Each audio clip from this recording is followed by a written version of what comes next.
Szanowni Państwo, zapraszamy do zajmowania miejsc. Zaczynamy za niecałą minutę.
Szanowni Państwo, jesteśmy gotowi. Jako organizatorzy jesteśmy gotowi. Mamy nadzieję, że Państwo również. Bardzo dziękujemy za udział w wykładzie. Witamy na drugiej części dzisiejszego wieczoru, pierwszego wieczoru Copernicus Festival 2018. Serdeczne powitania i dobry wieczór dla tych wszystkich, którzy dołączyli do nas w trakcie trwania wykładu, a także dołączyli do nas dopiero teraz, czyli na debatę. Padło już to pytanie trochę, ponieważ będziemy się zastanawiać nad tym, czym jest szczęście. Luck, happiness, a u nas po prostu szczęście versus szczęście, chyba że też sukces. Szanowni Państwo, nasi goście są już na scenie. Debata pomiędzy trzema wybitnymi umysłami. Matematyk, statystyk i profesor ekonomii, stały autor esejów ekonomicznych w New York Timesie, znany już Państwu Robert Harris-Frank. Proszę o brawa. Dzisiaj poznamy, ale będziemy także uczestniczyć w kolejnym wykładzie. W piątek profesor psychologii na Uniwersytecie Harvarda również pisze, między innymi do New York Times i do Time, popularyzator nauki, pan Daniel Gilbert. Debatę poprowadzi dla Państwa doktor filozofii, adwokat, specjalista od prawa podatkowego. Zajmuje się filozofią nauki. Myślę, że jest Państwu doskonale znany. Pan Marcin Gorazda. Również proszę o gorące brawa. I mam dla Państwa jeszcze jeden komunikat. Po części debaty pan Marcin będzie również wskazywał na osoby, które chcą odpowiedzieć na pytania. Natomiast to, co jest istotne, bardzo prosimy Państwa o wyłączenie telefonów komórkowych, ponieważ mamy interferencję i zakłóca nam to sygnał w słuchawkach. Tak więc bardzo Państwa prosimy o wyłączenie albo wyciszenie. A teraz już zapraszam na debatę. Do zobaczenia. Thank you very much for a kind introduction. I don't think that I am an eminent mind, so thank you very much for those warm words, but it's a great honor for me to sit here together with you. We had an opportunity to discuss a little bit about the topics of our debate. So let me start with a provocative question, I would say. You both study the problem of chance, the problem of luck, the problem of happiness, from the perspective of the economist and from the perspective of the psychologist. And you both conclude that we humans, we have problem actually with correctly estimating the impact of luck on our career, on our success, or on our happiness. And the question is, should we cure humans from this illusion? Do you think that it's a good idea to teach them and to recognize all those biases? Robert, what do you think about it? That question, it's a very good question, and it came up in a certain way in one of the earlier questions a few moments ago. There are examples where we can show that believing something, even if it's wrong, could have good effects on you. And so I think we have to be humble about any answer we might offer to the question you give. The best answer is we're not really sure what the effect would be. But it's interesting just to acknowledge that it could have a negative effect. Knowing the truth could make you worse off. I think if you hold my belief about what philosophers and psychologists will eventually conclude about the truth regarding free will, that everything is essentially material, that anything we do has been determined by events and compounds in the brain that were already present in the instant before we did it, then that means free will is the true idea. No free will is the true idea, but it's quite possible to believe that if you think you have free will, you might do better in the world. So it's possible in the same sense that if you think luck doesn't matter, you'll do better. It's all up to me. That's probably not a bad way to think about your life as you confront challenges. Daniel, what do you think about it? I don't know. This is a very hard question, and people have been pondering it for a very long time. It's very easy to make the case that life is better when we understand the truth and we move forward clear-eyed and in possession of facts. Look, science is the systematic search for truth, and as a result of science and nothing else, human beings have learned more in the last 300 years than they learned in the 3 million years beforehand. So it's very easy to make the case that we should rid ourselves of all illusions. On the other hand, everybody from Sigmund Freud on forward has suggested that maybe some of our illusions about ourselves and the world are very important for our survival and for our happiness. So which side do you come down on if you believe in facts? If you believe in facts, you say, I don't know. But what I do is I believe that everybody here has the right to choose their answer to that question. And so my job in the world is to tell you the facts, to pierce your illusions, but not to destroy them, but rather to give you the opportunity to decide whether you would like to keep them or give them up. So rather than answer the question, I think everybody gets to answer it for themselves. Well, but on the other hand, Robert, your position is that if we convince people that luck plays a part in their life, and very important, significant part in their life, so according to your lecture, we see that they started to be more generous. If they started to be more generous, they are more willing to, well, to donate money to other people or simply to accept the additional taxation, to redistribute money, and for instance, to improve the infrastructure and roads in order to drive this fantastic Porsche which you presented in your lecture. So I got an impression from your lecture that it's much better when we teach them that luck is important. Please admit it, and please get rid of the biases that stand against this better society.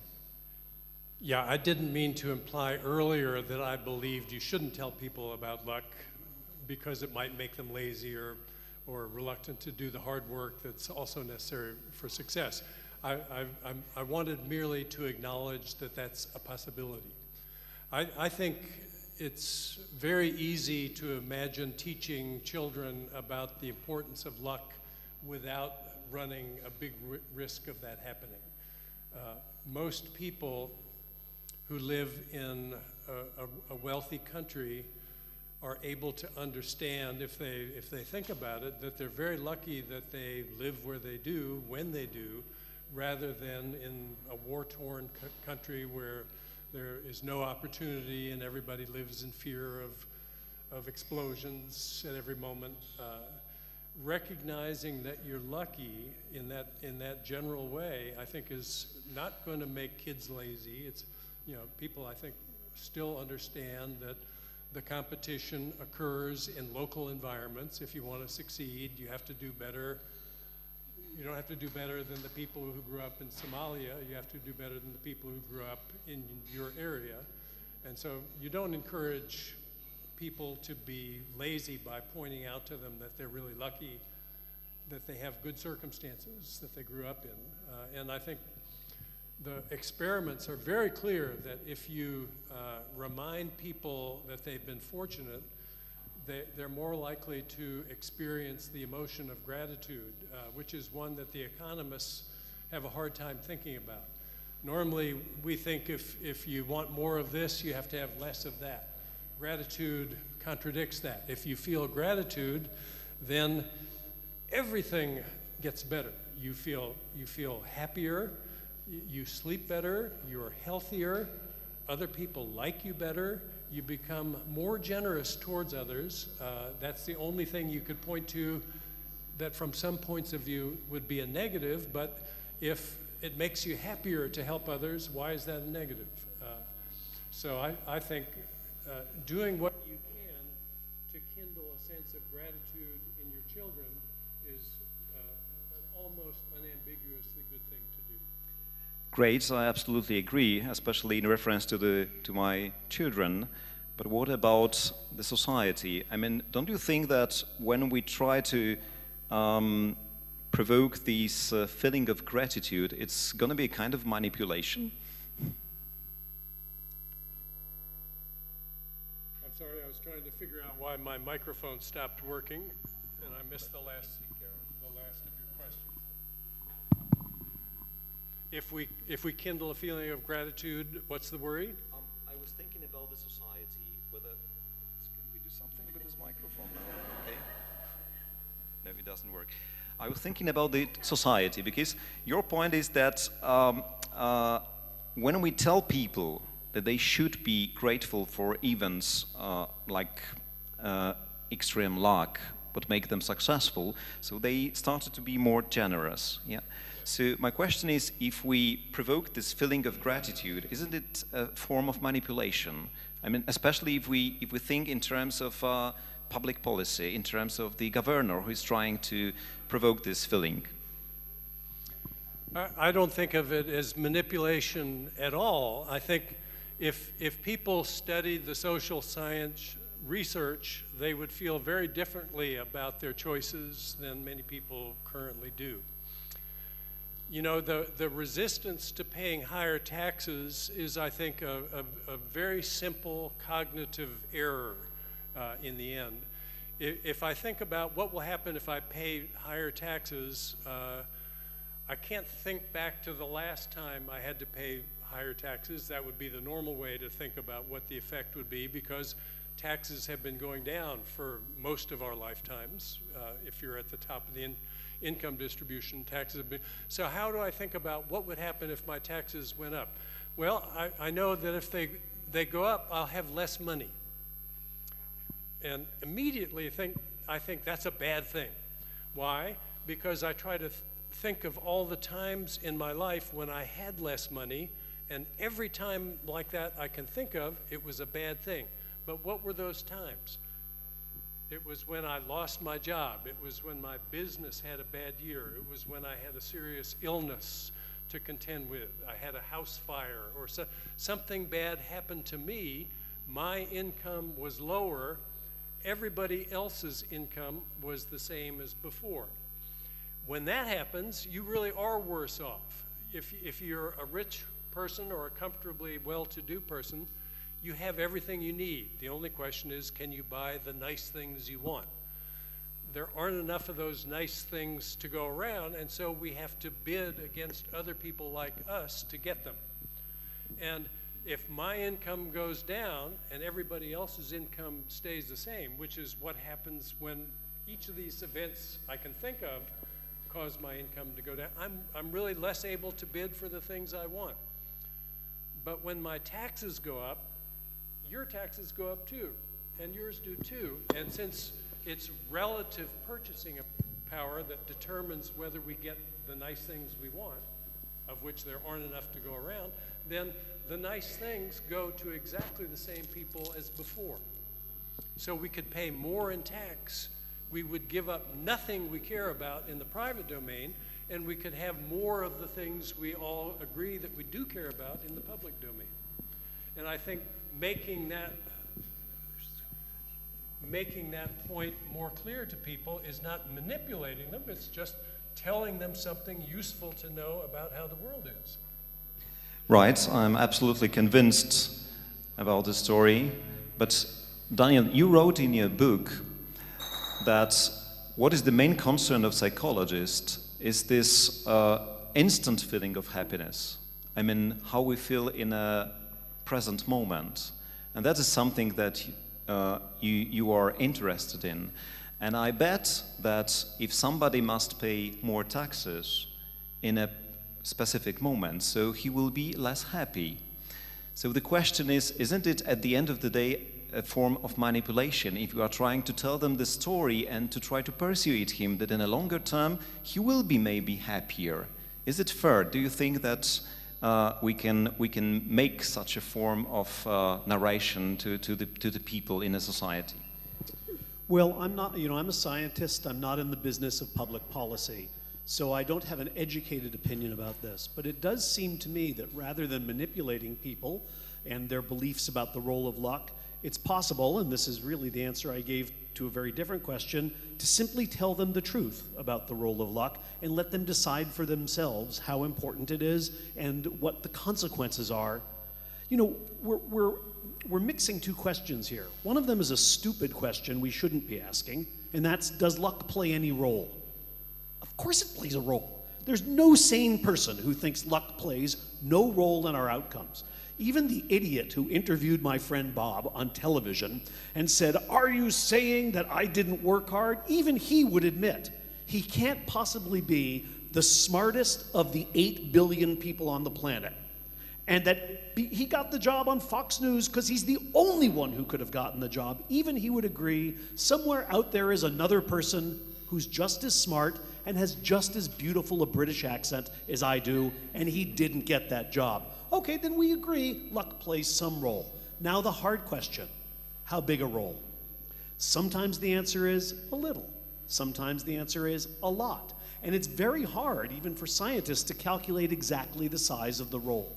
But I think our job is not to fool people about whether luck plays a big or a little role because we want to engineer their beliefs and engineer their feelings so that they will create the society that, the three of us, who nobody elected, by the way, to do this, the three of us can decide what society should be. Why should we not just tell them the truth about the role of luck as we can measure it as scientists and let them decide for themselves what that means for their own behavior and their own consumption, what kind of tax systems they want, etc.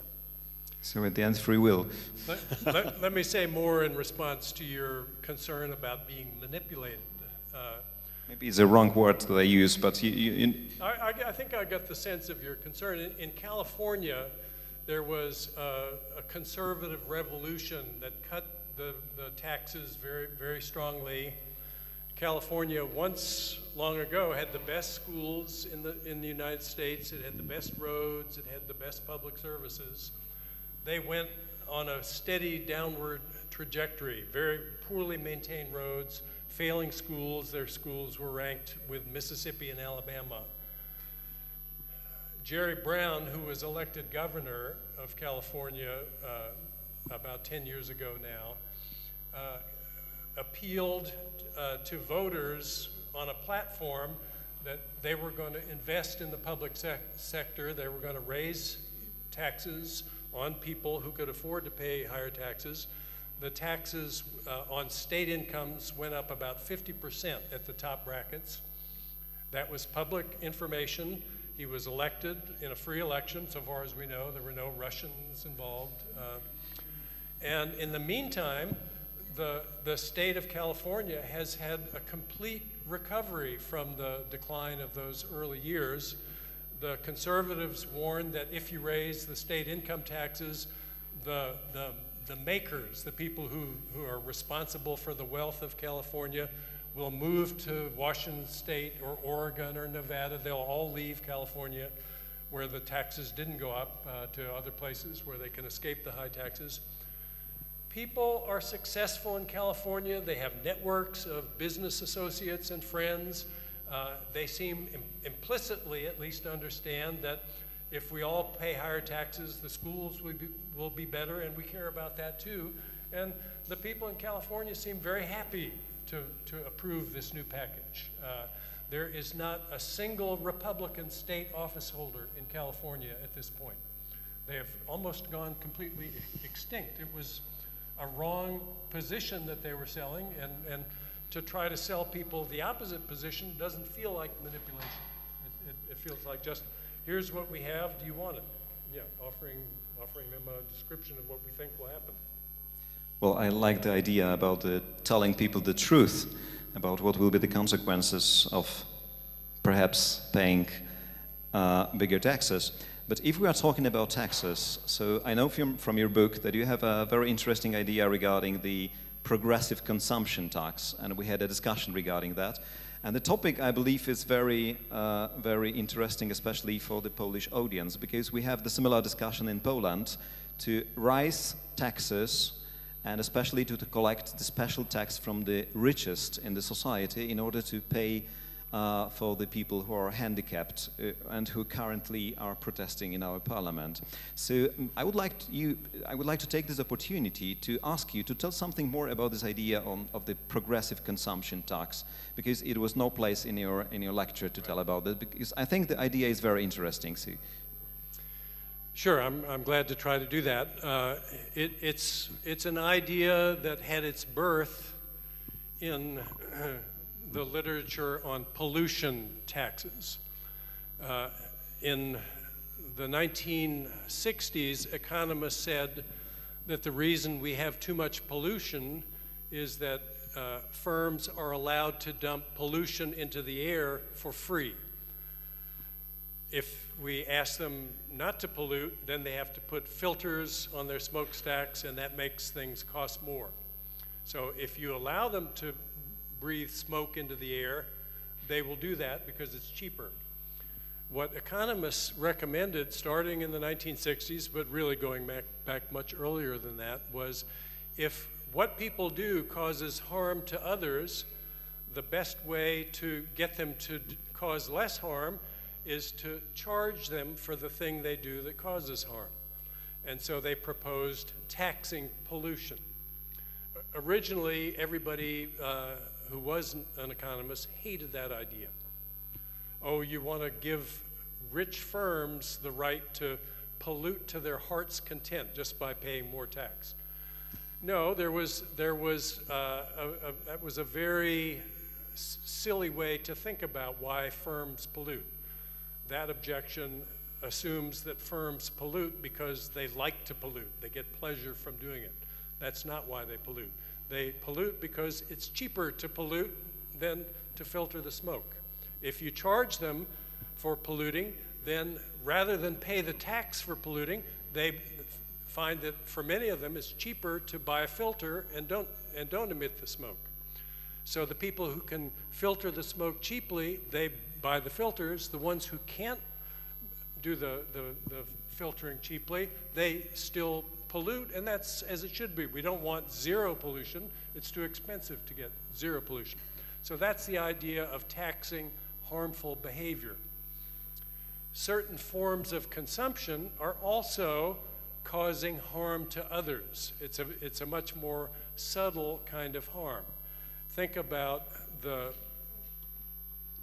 the amount a family needs to spend when its daughter gets married. In the US in 1980, the average family in the US spent $10,000 on the daughter's wedding, $10,000. In inflation-adjusted dollars last year, the same figure was $31,000, a 3 times increase. There's zero evidence that extra spending on weddings has made any person any happier. In fact, there's a new paper that shows that if you spend between $20,000 and $30,000 on your wedding, you're 12% more likely to get divorced each year than if you spend between $5,000 and $10,000 on your wedding. Maybe that's not a causal link, but there's no evidence that people are happier. What has changed is that all the income growth has occurred at the top. The billionaires are spending several $1 million on their daughters' weddings. The people just below the top go to those weddings. That sets a new standard for what a wedding should be. They spend more, and it cascades down the whole income ladder one step at a time, and that's why people in the middle are spending more. So when the people at the top spend more, it's not their intention to cause harm to others further down, but they cause harm, just the same as if they had belched smoke into the air. And so my proposed solution is to alter their incentives to cause that harm. The progressive consumption tax is a very simple way to do this. I know this is an indirect way of answering your question. You report your income to the tax authorities as you do now. Then you document how much you saved during the year. We do that currently in the US for tax-exempt retirement accounts. We know how to do that. The difference between those two numbers, your income minus your saving, that's how much you spent during the year. And that amount minus a big standard deduction is your taxable consumption. The tax rate is very low if that's a small number. The bigger that number gets, the more tax you pay on the next dollar you consume. And the real action is at the very top. So when people are putting a $1 million addition onto their mansion or adding another $100,000 to the cost of their daughter's wedding, if the tax rate is 100% at those high levels of consumption, then it's much more expensive to do that. And even the rich people we know cut back the amounts they spend when it gets much more expensive like that. They would spend less. They would save and invest more.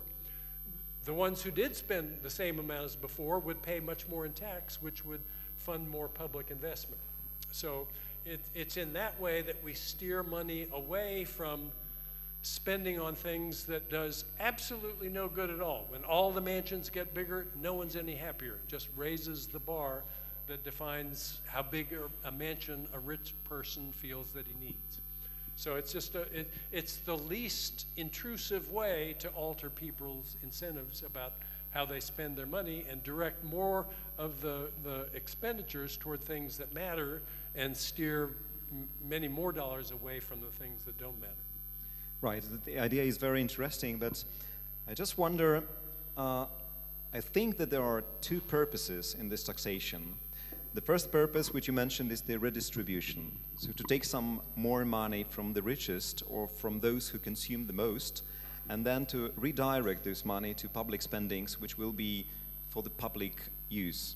But there is also another purpose, which I read from your concept, is that you want to alter the behavioral pattern of people. So if we have the people who are consuming so much goods and are wasting their money, so with this additional incentive, I would say negative incentive, we can slightly change the pattern of their behavior. And this is my question to our psychologist, to Professor Daniel, because I wonder if you really believe that with this pure monetary incentive, we can alter people's behavior. As far as I know, this behavior, this conspicuous consumption, is a very strong evolutionary mechanism. So we want to be on top, always on top. We want to spend this money because we want to be on top in our societies. Can we change the people's behavior just with this monetary incentive? No. No. I like your short answers. I thought I would provide a contrast with my friend Bob. Look, if you're asking, do you think we can achieve a society in which people don't want to do better and be better than someone else they know? I would say maybe, but there doesn't seem to be a shred of evidence that this has ever existed at any time on Earth. And even an evolutionary perspective suggests that at some point, he and I want to battle for her affections, so he wants to show he's stronger or taller. I want to show I'm richer and funnier, right? We're going to compete in one way or another. Bob's point isn't that he can do away with this. If I understand him correctly, his point is, let everybody try to be the richest. Let everybody try to have the fanciest wedding. It doesn't have to cost us so much for people to engage in these little battles where they try to show they're better than each other. So I think it's a wonderful idea if we can still be humans and try to be better than each other, which we always will, but not have to destroy our society in the process of doing so. Yeah, there's a very fundamental mathematical truth. Everybody wants to be in the top 10%, but no matter how much everybody earns, no matter how much everybody spends, only 10% can be in the top 10%. And if the consumption tax gives people an incentive to spend less, and they all spend less, still the 10% who spend the most will enjoy precisely the same subjective experience of taking pride in owning the best thing. So the fact that we spend more on that now is just purely wasteful. Here's a thought experiment. Society A, every rich person lives in a 10,000 square meter house. Society B, everybody lives in a 20,000 square meter house. The two societies don't interact. Which society has happier rich people? The one in B, where they live in 20,000 square feet, or A, where they live in 10,000 square meters, or A, where they live in 10,000. There's no doubt that there would be no difference in the experience happiness levels. If anything, the people in the society where the biggest houses were smaller would be happier because it's less trouble to maintain a smaller big house than a bigger big house. So the money that is spent on that is just 100% waste. If you tax some of it and you give it to the government, let's say the government is wasteful. What's the ratio of waste in the government? 10%, that was supposed to be my next question. 30%, 40, 50%, let it be 90%. You're taking 100% waste and you're wasting only 90% under a really pessimistic view about government. Yeah, that was supposed to be my next question and my last concern regarding this tax idea, because I always had an impression reading economists, especially economists from the Western Europe or from America, that they have a very special perspective of the government, which is reasonable, which can reasonably allocate the resources, collect taxes, and make a reasonable spendings. But as far as we know, most part of the world are living under the governments which are not reasonable, which may even be corrupted. And the question is how much trust we can have into the governments that they will be spending our money reasonably. Even if we feel gratitude, we feel that luck plays an important role, and we are willing to pay more taxes. So the question is whether the government will do the good job, and maybe the market is making the better job, and this allocation, the market allocation, is better than the government spending. If you look at the effects of the tax I propose, the real action is at the very top.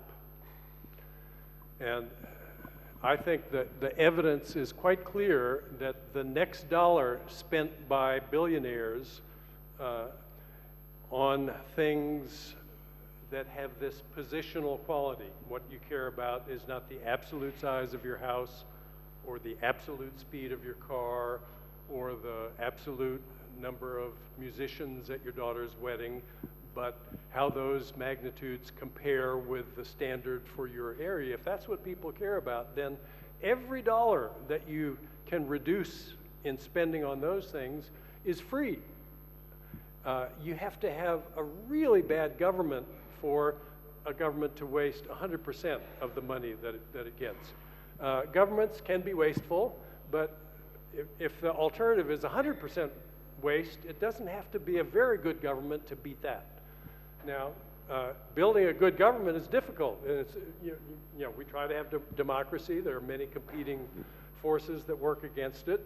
Some countries have succeeded in building good governments. We should all be trying harder to do that. But even if you have a bad government, the test isn't very strict for doing better than spending money on things that are 100% useless. Right.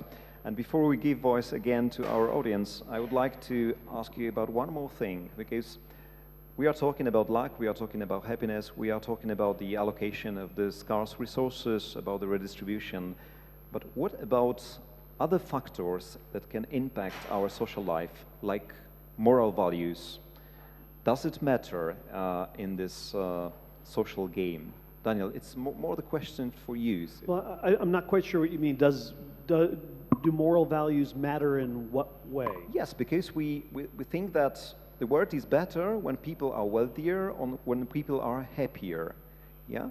But sometimes people are not wealthy, people are maybe not feel happy in terms you described in your book, but I think, okay, but I am morally correct. I mean, I live in accordance to my moral standards, yeah? I don't feel very happy because maybe I am in a miserable state. I'm not wealthy, but my values are accomplished. So the question is how it matters in the society, and should we ask about it? Well, there's a lot of debate on this. I'm very fond of the philosopher and mathematician Blaise Pascal once said, happiness is the sole reason that men do what they do. It's the same cause with different outcomes. He who goes to war and he who hangs himself are all doing what they do for happiness. I think that might not be an overstatement. And I think the reason moral values matter is because they do lead to happiness. Examine any moral rule. In every society, the moral rules by which we live are rules that usually constrain one person's behavior to create more happiness for the group as a whole. So I don't think there's a division between living according to moral rules and being happy. Now you might say, but what happens when there's some moral rule that stands in the way of me getting my own happiness? That moral rule usually is in place to ensure the maximum amount of happiness across the entire group.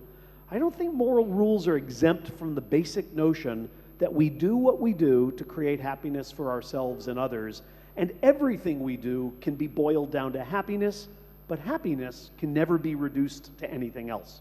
If you ask somebody, why, Plato made this point, if you ask somebody, why would you rather feel pleasure than pain? They just look at you like you're an idiot, because you are an idiot. Because there's no answer to that question. Pleasure is what it means to want something, and pain is what it means not to. So the happiness we feel, I think, is the ultimate reason we do all the other things we do. And when people ask me, does this matter? Does that matter? Do these things matter as much as happiness? I usually say happiness is what mattering means. I think my own discipline of economics has had a negative effect on people's ability to think in the terms that Dan just described. I think every interesting moral question is of the following form. I want to do something.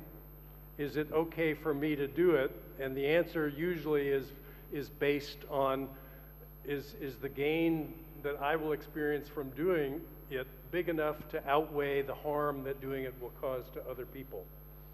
If the answer is yes, then generally we acknowledge that the world's imperfect.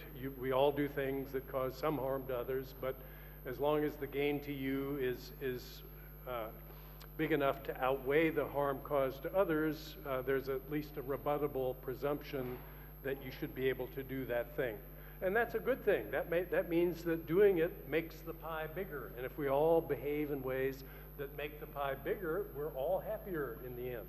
So I think economists have done a disservice by teaching people that there's a conflict between what's good for you as an individual and what's good for society as a whole. Economists in experiments that I and others have done are more likely to cheat in games where they can cheat with no probability that others will be able to detect that they cheated. That's the selfish model prediction. The world is worse if people behave that way than if people behave honestly, even when no one is looking. And many people do behave honestly when no one is looking. And those people actually do okay in material terms, because somehow we have an intuition that if we hire that person and he has a chance to cheat and I'm not there to watch him, he won't cheat. How do I know that? That's an interesting question, but we have very solid experimental evidence that says, when I think you won't cheat and you will, we're right more often than not when we make those judgments. So I think being moral is not such a bad thing, even from a purely selfish standpoint. Nobody wants an immoral person on his or her team. So we introduce at the end of our debate some moral values. That's great. Okay, I think that it's time to give voice to our audience, and we'll be listening to maybe some question and remarks from your sides. And I would take one more microphone, if you don't mind. We will leave one microphone with us, and 2 microphones will go to the audience. So if you please do your duty, thank you very much. There are.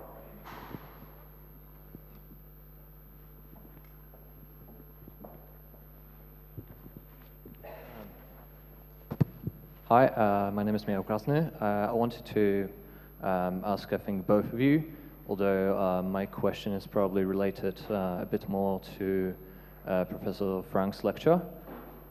You've talked a lot about people, so I wanted to ask if you think that educating a general population society on probability, like statistics, you name it, is important. I'm especially thinking about school classes for children. Maybe you have heard of any examples of such things. Because I think that some people claim that these, let's say, a bit less conventional classes are becoming more popular, like programming classes, for instance, or we can hear about some chess classes. But also some people could say that in these days, school is not so important. We don't think too much about degrees, that everyone can learn different things on the internet. So just do you think it's how important it is to focus on general people that are not interested in those kind of things? Thank you. My undergraduate major in college was mathematics, and my favorite branch of mathematics was probability. And so if I just think about it from my own personal perspective, it's been enormously useful to me to see the world in probabilistic terms. Many people, I understand, wouldn't be as interested in that as I am, but I think there is no one here who can live without having to make decisions about whether to take a risk or not. And I think many people don't like risk. Taking risks is aversive to them.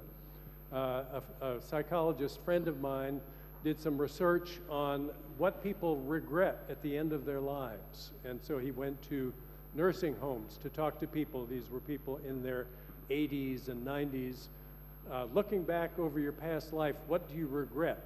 And by far, the more common answer to the question he asked them was people regretted things they didn't do. The things they did that turned out badly, they weren't happy about that, but they regretted much more strongly the things they hadn't done. And I think the general impression you got from reading their stories was that there was a risk they now wish they had taken, and they didn't take it just because risk was aversive to them. And I think if you don't want to just take risks willy-nilly and be unmindful of the consequences, but if you can think more intelligently about which risks it makes sense to take and which ones you should avoid, you will be much more successful in your life and much less likely to look back at the end and say, oh, I wish I had done that. You have a much better sense of what the risks were with more experience than when you're young. So I think our tendency is not to take enough risks, probably. And knowing more about probability would probably help people think more intelligently about that.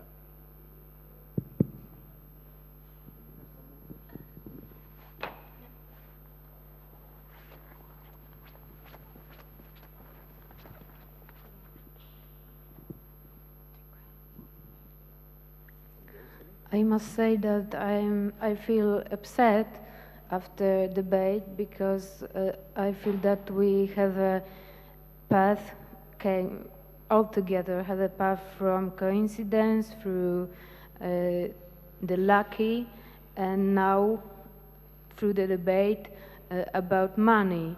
And these steps are upsetting me because I was thinking if coincidence and if lucky have something to do with money, and if it's a sign of time we live and of consumption. That was also the subject of debate.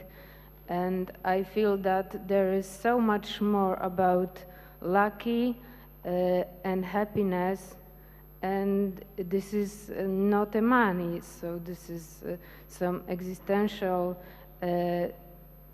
feelings, some spiritual experiments, some emotional experiments, or and I was thinking if money are just something that gives people illusion that they can control the coincidence and make it more happily for them.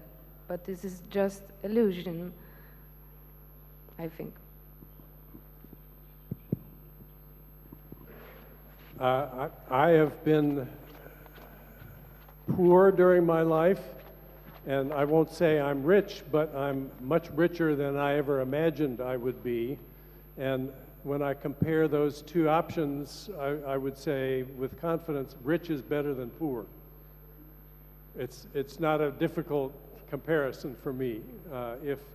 If something goes wrong, I have resources that I can solve problems that I couldn't solve if I were poor. So I think there's no question that things besides money are very important in life, but if you think resources don't matter for individual happiness, then you've had a different experience than I have had. I'll just mention one simple dilemma that really comes to the heart of why money matters so much, even for the ordinary things in life confronting middle-class people. Every parent wants to send his children to the best possible school. But a good school is, like many other things, a relative concept. It's a school that's better than other schools. And what's true, this is my first visit to Poland, I can't say from experience that the good schools are located in the more expensive neighborhoods here, and the poor schools are located in the cheaper neighborhoods. If that's not the case here, that would be the first country I've ever been to where it's not the case. So yeah, I want to learn, what did you do? In France, where I lived for a year, the schools have exactly the same budget. Every school in the country, they are doing the same curriculum on the same day in every school in the country. Still, in Paris, if you were a parent, you wanted your children to go to a school in the 8th arrondissement, in the 16th, in the 15th maybe. You didn't want your kids to go to a school in the 20th arrondissement. It was just what people wanted. They wanted their children to go to the schools where the children of more prosperous people were in school, because the learning environment would be better there, even if everything else was the same. So if you're in the middle, and you want to send your child to an average school, if that's your only ambition, and we would be critical of you as a parent if you were less ambition than that, then in order to succeed in your ambition, you have to spend what the average person spends on a house in your area. And so if you don't spend that, you send your children to schools that are regarded as inferior. And so does money matter for your ability to achieve ordinary goals that we say are important for people? Of course it does. It's better to have money than not to have money. Just one remark from my side. At the end of the day, we had a lecture from the eminent economist, so I think that money matters for sure, and I'm sorry to hear that you are upset because there is too much about money and too little about maybe other values or factors which are important in life. So I can only say that probably on Friday lecture of Dan, we will hear a little bit more about happiness and less about money, so please be invited. You're going to talk about money? Well, I'm going to talk about happiness, but I'm going to answer her question about money as well. I mean, every study I've ever seen unequivocally shows that more money leads to more happiness. But it's not a simple relationship. The first dollar you earn creates a lot of happiness. The second dollar, a little bit less. The third, a little bit less than that, and so on and so on. What that means is you don't have to earn many dollars to get almost all the happiness out of dollars you'll ever be able to get out of dollars. When money takes people out of poverty and moves them to security, when it takes them from being poor to being middle class, it makes a huge difference in their happiness. But when it moves them from the middle class to the upper class, or the upper class to the rich, it does almost nothing. So if you are trying to earn money to increase your happiness and you're very poor, you're doing the right thing. It's going to change your life. But if you already have a pretty good life, you're middle class, maybe upper middle class, chasing more dollars instead of investing in the other things that could improve your happiness is very, very silly. For example, if you already earn the equivalent of 100,000 US dollars a year, you're crazy to work too many hours instead of spending them with your friends and family and children, because that will increase your happiness and more money will do almost nothing. So I think, you know, people who say money can't buy happiness, they're just wrong. They've never met a person who's living in a cardboard box under a bridge with no food. Yes, it would improve their happiness. But people who say money always buys happiness, they've never met a millionaire. I'll talk more about all this on Friday. Okay, so just like quick question for me about happiness. Can I come back to the experiment with the elderly, like asking them what they are regretting for their lives. So basically, like I think that every psychology students or like lots of people like heard about like this experiment, and I heard a lot about it myself during my life. However, that's only today it got me kind of thinking, like, does it really matter what we kind of regret in the end of our life? It's more of a question about like, if we are, that's of course like an experimental question, but if we are happy with our like how life trajectory during our life. However, in the like let's say last 5 years of our life, we would regret what we have done. Does it really matter if we were going to like be upset for the last 5 years? If for the last 60 years it was pretty like happy with like life trajectory. Of course, that's like kind of an empirical question if we are happy during our life. But let's assume that we are. Then like what is like this trade-off between like happiness for some time and like suffering for other, yeah.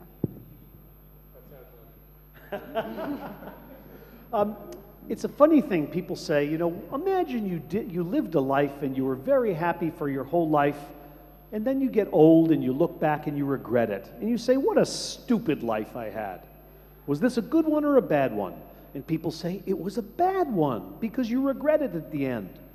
Now, I'm trying to understand why the person who lives the last 3 years of your life gets to say how good it was, right? What about the person who lived the first 70 years of your life? That person seemed pretty happy.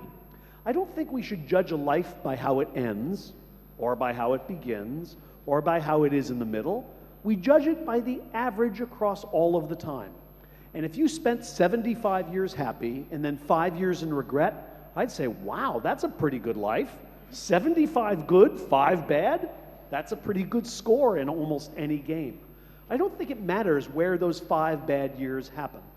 So that's how I resolve this conundrum of, but what if I regret it? Well, then I guess you'll be unhappy when you're regretting it. But you sure had a good time up until then.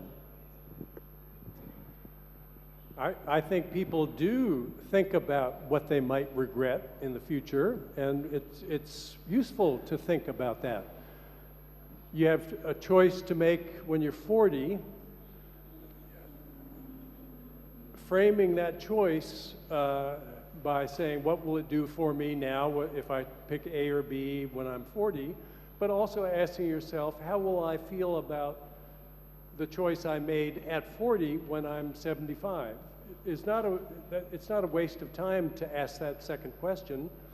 It may be that if you ask that second question, the choice that looks attractive to you now will be revealed to be deficient for some reason by taking the perspective of the 75-year-old, and that insight will lead you to the other choice, which may have you be happier from age 40 all the way up to 75. It's an insight that you're free to ignore if you ask the question. Maybe you're the prisoner of the hypothetical answer you construct in response to it, but I think it's a good question to ask. Many people do ask it, and at the end of life, many people seem to regret not having asked it about the choices they made when they were younger. We've got time just for one last question. I just wanted to say a very short thing. If my granddaughter wants to be a cleaner and will be happy with it, I just don't care. That's the first thing. The other thing is that I've read that people live only because they want to be admired by other people.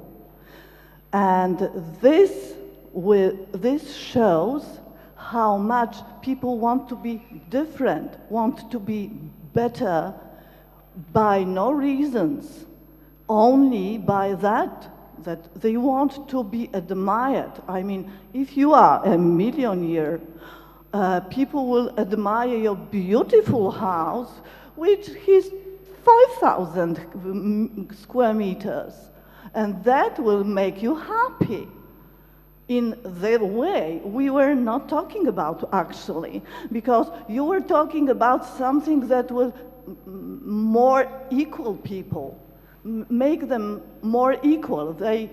Rich people will resign of their taxes, and that is not what they want, and that is not what makes them happy from this point of view. Yeah, we did talk about issues related to your question earlier. The question is, do people really care about what others think of their possessions? I think that's not mainly what this is about. I think there are standards for every group, and so people ask themselves, what kind of a house does a person like me live in? When I was in the Peace Corps in Nepal, I lived in a house with 2 rooms, no plumbing, no electricity. It was a completely satisfactory house during the 2 years that I lived in it. Nobody thought ill of me because I lived in that house. It was compared to other houses of people like me. I was a teacher. Compared to the houses of other teachers, it was a very nice house, actually.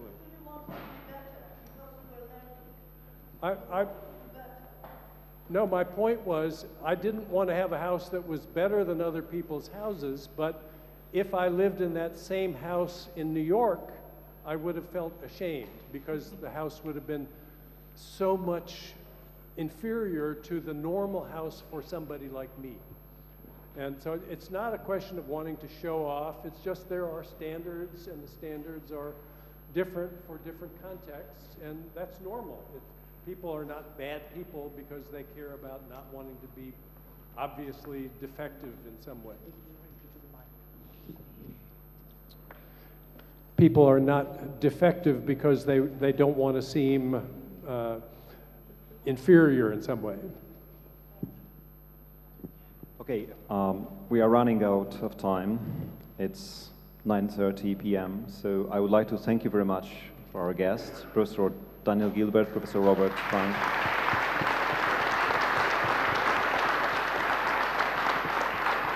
And I think that we are extremely lucky that we have so much people in the audience and that you spent the time with us. So we are lucky and it makes us happy. Yeah? So thank you for you. Bardzo dziękujemy. Jeszcze brawa dla prowadzącego debatę, pan Marcin Gorasta. Szanowni Państwo, debata i ta część, która odbywa się tutaj w Muzeum Narodowym dobiega końca, ale to nie oznacza, że drugi dzień festiwalu kończy się. Serdecznie zapraszamy Państwa.